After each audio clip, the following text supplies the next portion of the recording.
Welcome to the Small Tales Podcast. I am your host, Thomas Maynard. Our guest for the first episode will be Ellen Maust from Alliance Children's Theater, located in New Haven, Connecticut, and Jay Miles from East Haven Public Television in East Haven, Connecticut. Welcome to the podcast, Ellen. It's a pleasure to have you. Thank you. It's a pleasure to be here to talk about Alliance Children's Theater, which is one of my main passions. So we can get started.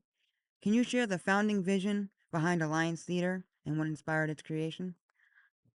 Alliance Theater was a main stage theater, mostly with adults, when it was founded in 1978 by a visionary theater artist, Carol Penny, who at the time created this theater to serve underserved audiences and underserved theater actors.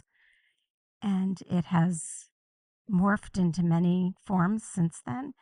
It at one time was a main stage that also had adults performing for children, a children's theater. Then they added children, and then we had both running simultaneously main stage adult shows, The Crucible, All My Sons, many shows. And then the children's theater was running simultaneously with children performing for children. And it's now just Alliance Children's Theater. Could you elaborate on the process of establishing Alliance Children's Theater within Fairhaven School? Yes, so for many years we were housed at University of New Haven. When the theater was started, they were in the city, in the community performing group, and they were performing at churches and halls within the city. And at some point, they became part of the residential theater at University of New Haven. So we were there for many years. Kind of lost our vision there because we weren't really servicing those New Haven community folks that they had originally planned to service. So we left University of New Haven when they had a change in administration there, and we were back on the road. And then the principal at Fairhaven knew me.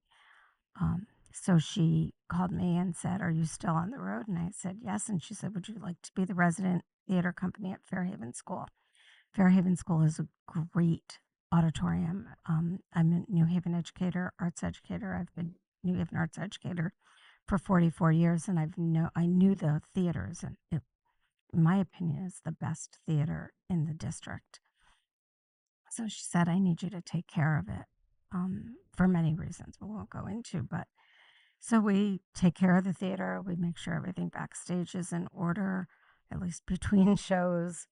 We sew curtains if we have to. We rehang curtains if we have to. So we maintain it for them, and we have the wonderful opportunity to be in residence there.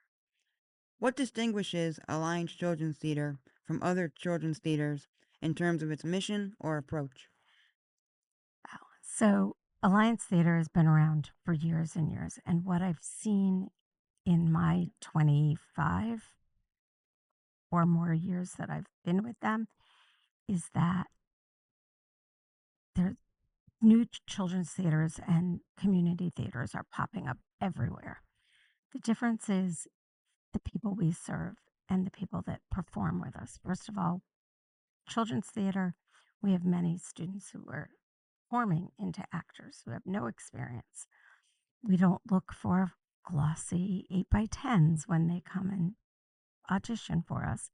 Everybody gets a part and everybody gets experience, and it is a free theater company for all participants, including our summer programs. We do 3 shows a year.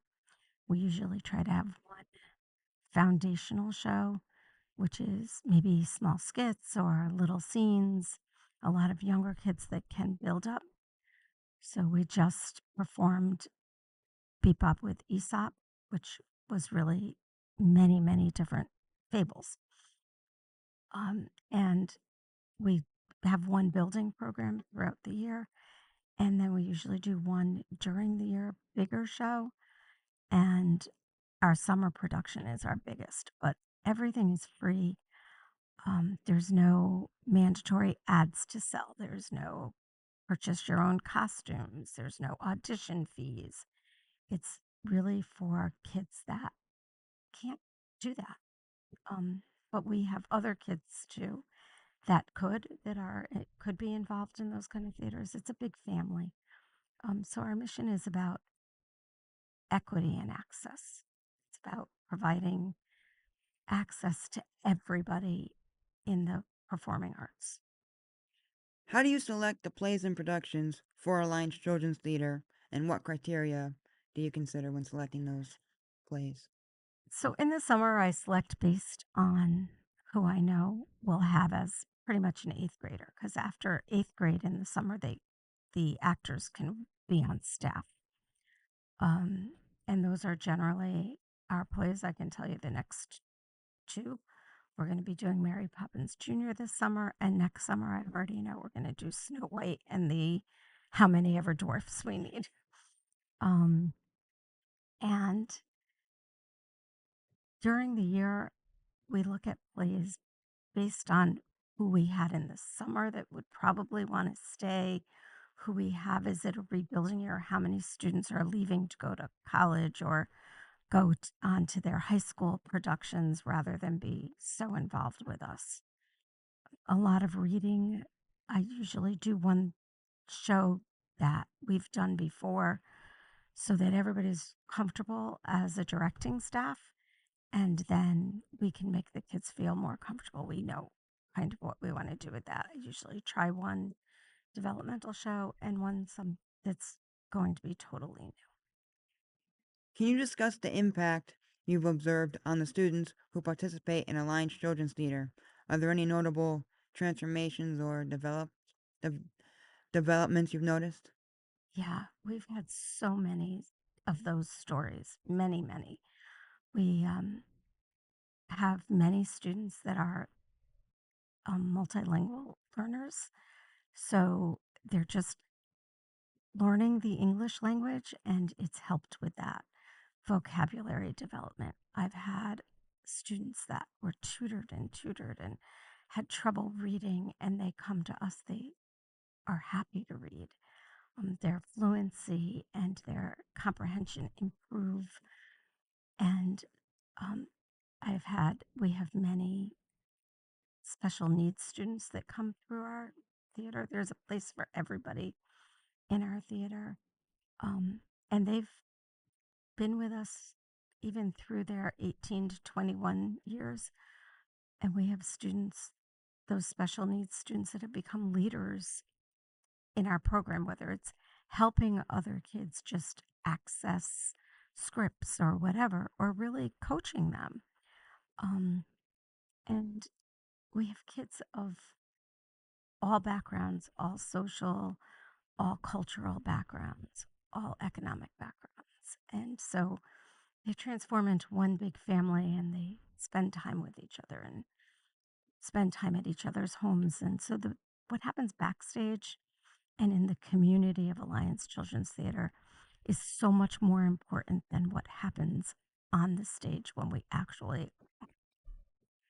Reflecting on your experience directing plays for Alliance Children's Theater, could you highlight a production that stands out to you and what made that special and meaningful?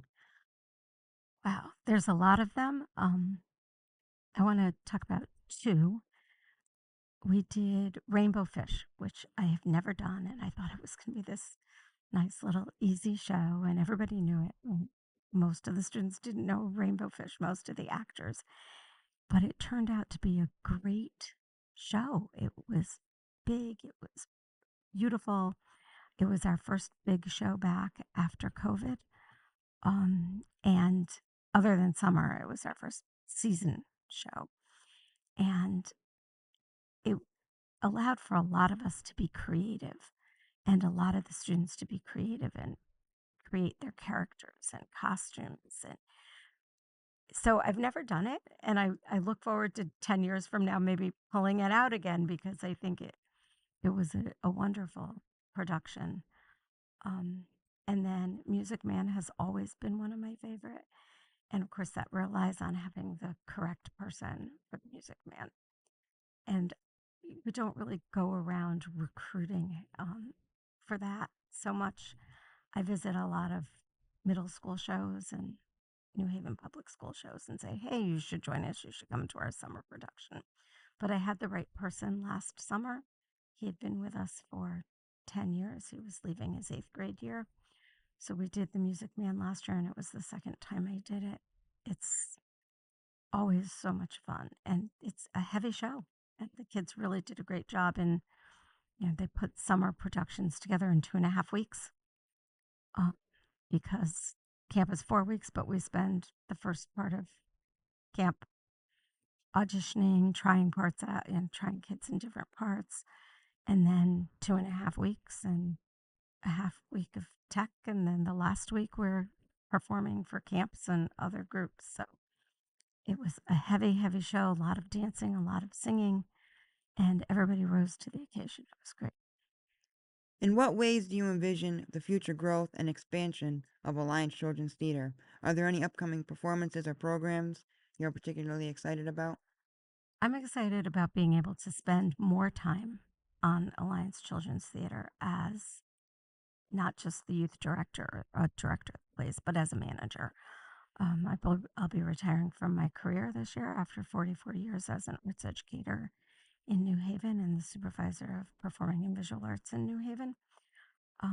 And so my passion of Alliance Children's Theater is going to be what drives me every day. And so I'm hoping to do more fundraising to make us more sustainable in the future for um, productions. We get fewer and fewer fundings for hiring kids in the summer. So, grant writing, I'd like to see more grants. We run totally on grants and donations and some youth workers from the city of New Haven, but nowhere near as many youth workers as I have or as I'd like to hire. So that would be a big look in the future and more fundraising events. Like I want to do a cabaret, um, events like that to raise money. And in terms of productions, we have Mary Poppins Jr. coming up in the summer. I'm excited about that. We've never done Mary Poppins. But as I said, we look around, see who we have, and say, oh, that could be a good show for that person. So I'm excited about that. I know that person that's going to be playing Mary Poppins is already watching every video she can possibly watch. She has a script, she's already memorizing lines, and she's already telling me what she wants for costumes. So I see that that's going to be a lively production with a lot of newcomers too. And I'd like to do a little more of taking smaller shows that we take on the road a little bit to do more recruiting and some real recruiting efforts. I have a tentative plan for next year's 3 year-round productions. I'd like to do a Winnie the Pooh Christmas Tale, Tail, not Tale, a Winnie the Pooh Christmas Tale. I would like to do, as I said, Snow White in the summer, and an Ananse show, something with an Ananse, maybe Ananse the Spider-Man, and or just Ananse Tales. And I'm not sure what our third show will be. What's the best way to contact you for more information about Alliance Children's Theater? The best way to contact us is through our email, actwithus1978, A period, C period, T period, with us 1978, no spaces, all one word except the periods, at gmail.com, or visit our Facebook page, which is always being updated, and you can message us through the Facebook page. Thank you for being on the podcast. We are now going to check out a short video showing the wonderful work of the actors and actresses of Alliance Children's Theater. Thank you. Mm-hmm.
Thank you for watching that short highlights video. I would now like to welcome Jay Miles from East Haven Public Television, if you would like to introduce yourself to the audience at home.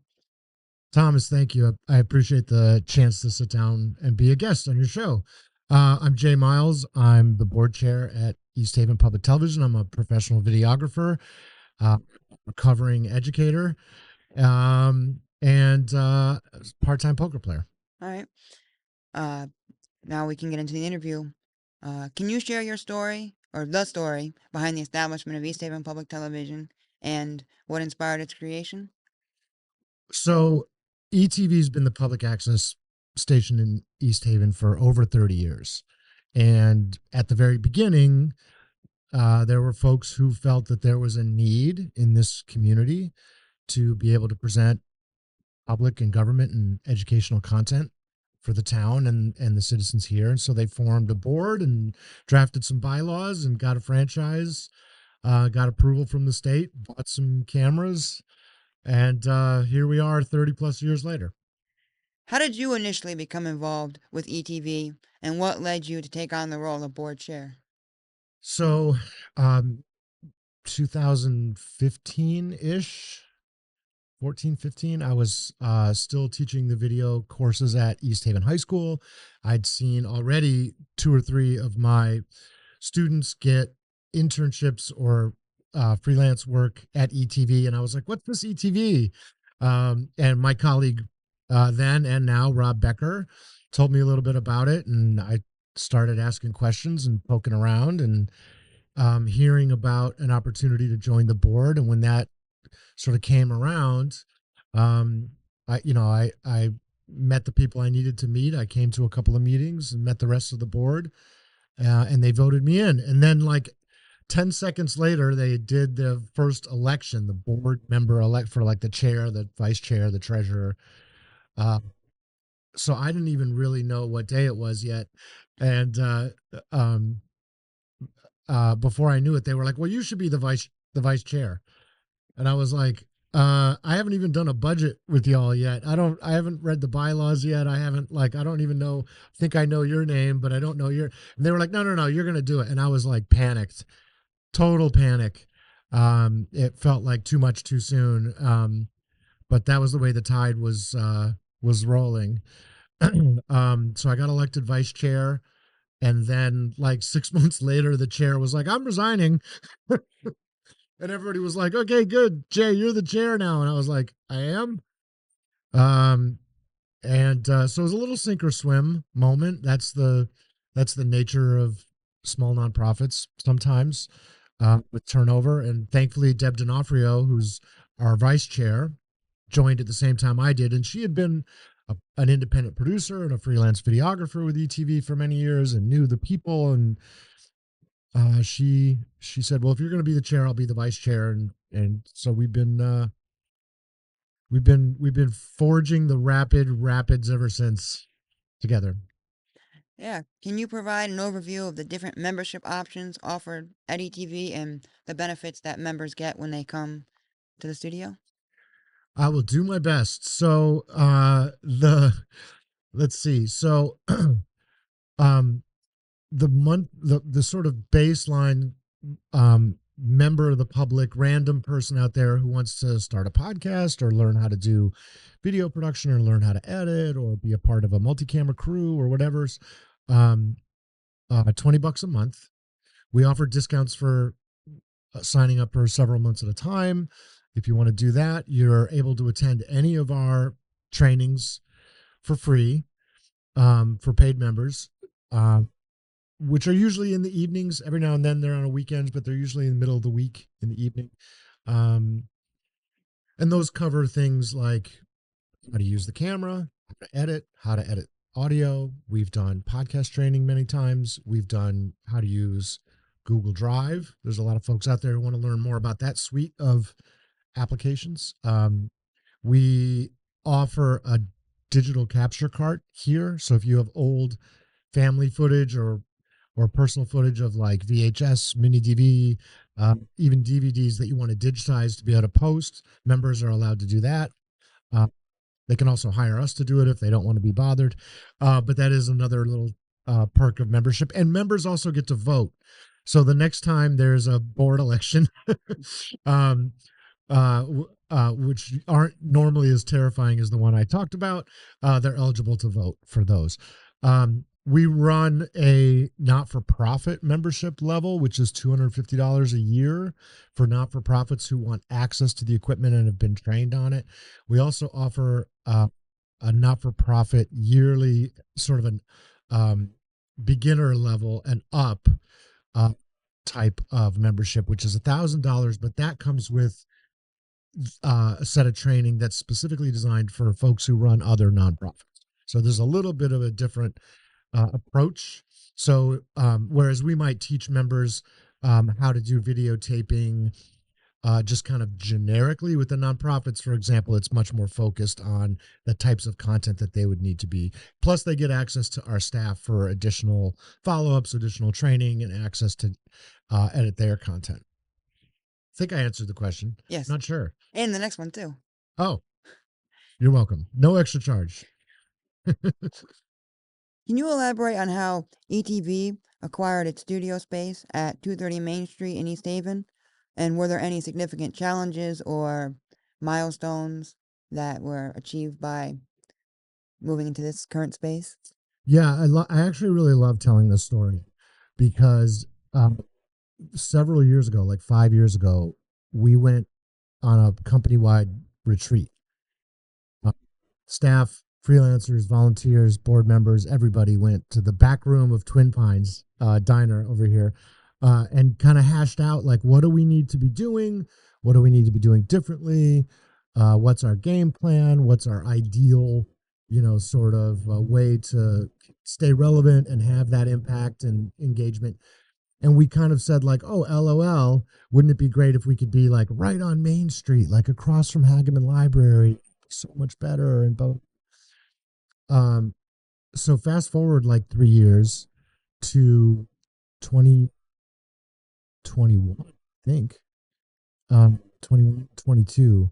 And I was on my way to the previous location we were at, and I saw that there was somebody in this space. There'd been a sign up in the window, but I saw somebody in there. So it was the agent, the listing agent, and a potential renter. And I came to a screeching halt, pulled into this parking space, and walked in the middle of their walkthrough. Just walked in didn't say my name, nothing. And the guy was like, can I help you? And I was like, yes, I'm going to be your next tenant. And he like points at the other people and he's like, and I was like, they're not going to take it. I'm your next tenant. And they kind of looked at me like, what? Really awkward thing to do, like really weird. But I don't know. I just knew. And so they left and he was like, now, what the heck is your damage? And I was like, listen, I know they're not going to take it. I apologize for interrupting, but I'm your next tenant. I'm Jay Miles from ETV. A month later, we signed a lease. A month after that, we moved in. So there were a ton of challenges. I mean, we're essentially trying to replicate what can be done in a traditional TV studio in in a retail space. A former dance company. Before that, it was a grocery store. It was a liquor store decades ago. It's been a lot of different things. It's an older building, which offers some challenges. We had to build a stage. We had to build a control room. We've had to do all the wiring. We've had to add some outlets and some different ways of dealing with the electrical. But it's all been worth it. It really gives us literally a storefront and a sign on the front that says to everybody who comes by, like, we're in the game, we're in the community, we're here for real. We want to work with you. We want to develop your content. We want to promote your business. We want to be involved. It's been worth every challenge that we've had. And I should say, I always forget to do this, but none of that happens. None of the moving, getting the sign, we had to run Ethernet in here, getting the walls painted, hanging the curtains, installing like the staff that I have right now and the volunteers, just been outrageously great. I mean, they've just really risen to the challenge, and brought things to the table that I didn't even know we needed to be doing. I try to learn from them as much as I try to teach them, right? And I've been very thankful and very lucky to have really dedicated people who've helped ETV get to the place we're at today. Mm-hmm. Can you share some examples of noteworthy projects or programs produced at ETV in the recent years, and how they've made an impact on the community or gathered attention from viewers? So there's been a big variety, and we really hit kind of a tough spot. We were covering tons of town meetings and all that kind of stuff. And when the pandemic came around, we lost all those opportunities. They were on Zooms, and you couldn't be in a room with that many people. It's not safe. So we've had to kind of rebuild that, and we've found a really healthy, willing, dedicated partner in Town Hall. And we've kind of been able to restore our end of the bargain to the public. Our services covering essentially 4 major town meetings: town council and economic development, which we actually live stream right here in our studio. So we live stream 3 of those 4. We air all our airwaves. Beyond that, it's really been about the different kinds of shows that have come through. There's a weekly Major League Baseball podcast that live streams out of ETV. There's a ton of arts content that we've increased. There have been some opportunities to do. There was the Homes for Heroes program in the fall of 2023, where a national organization came to town. People came from all over the country to donate a home to a veteran that happened to be, it was a big deal. The governor was there, and it was a huge deal. And so we were able to cover, we sent 2 videographers for that. I'm really proud of the fact that we were able to do that coverage. We've done 2 live streams so far. We have another one coming up, one of which was specifically designed to raise money for the East Haven Food Pantry. So we had live musicians on our stage. We had a spoken word poet on our stage. We had various guests from the artistic community and from the food bank itself. We had pre-recorded content from covering what the food bank is all. I mean, that's the kind of stuff that, like, you can't put a price tag on. We were pleased with the with the donations we got for them, but it's really about the involvement and the level of production that the staff has been able to deliver. in terms of live stream stuff and pre-edit it. And then I think the other big one, certainly this year, was being able to cover the East Haven co-op varsity boys hockey. With almost every game live streamed. There's a whole crew of adults and students who work together to put those podcasts live via that YouTube channel. And that team went on a run to the state championship and so to be able to be a part of that and to see the kind of engagement, people really rally around hockey in this town. And as a hockey fan myself, it was really great to see. What is the typical experience level of individuals who join ETV as new members, and how does the organization support both beginners and more experienced members? So it's really 0 to 100. We have folks who walk in the door and they've never put their hands on a camera.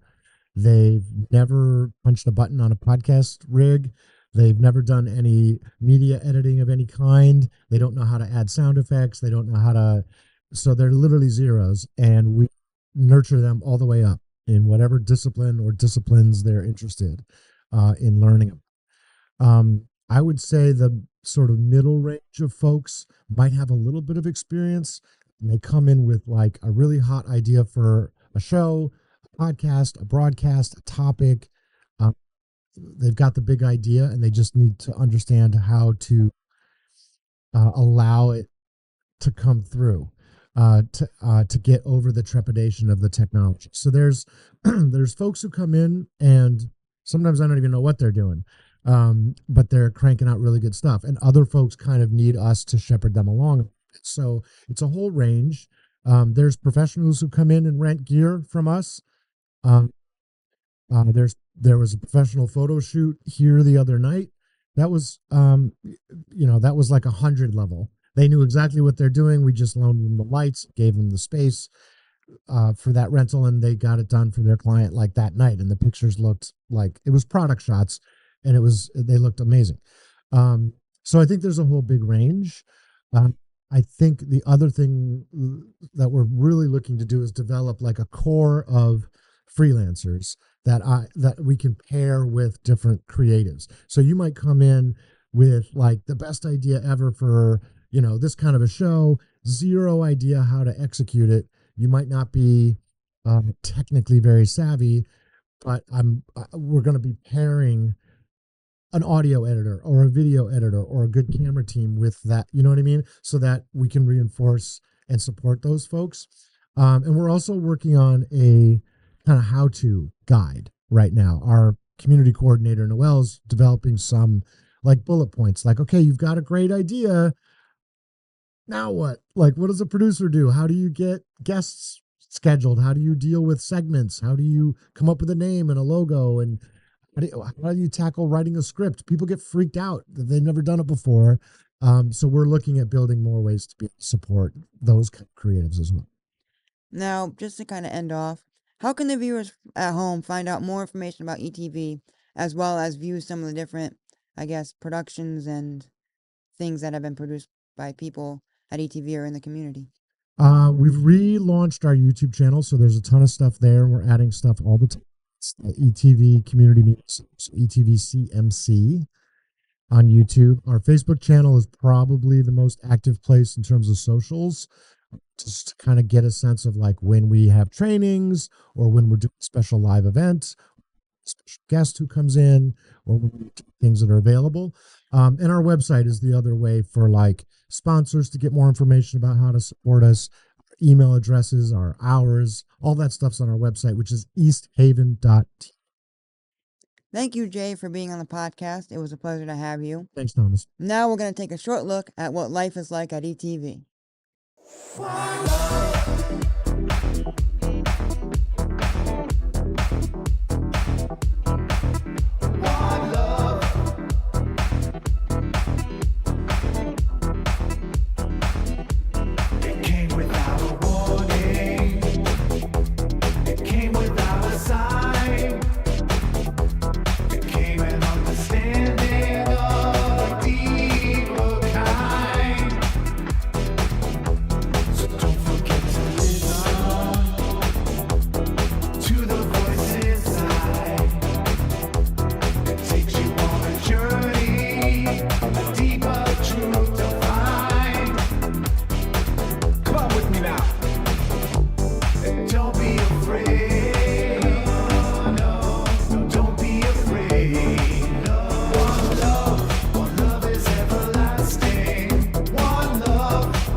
Thank you for watching the first episode of the Small Tales podcast. If you would like more information on Alliance Children's Theater or East Haven Public Television, please feel free to check them out on Facebook. Their links are in the description. And if you would like to get your business on the podcast, please feel free to send me an email at the email that is displayed on your screen now. And if you would like to check out our other series, Vietnam Beyond or Vietnam Revisited, please feel free to check that out on New Haven Communications. We'll see you next time.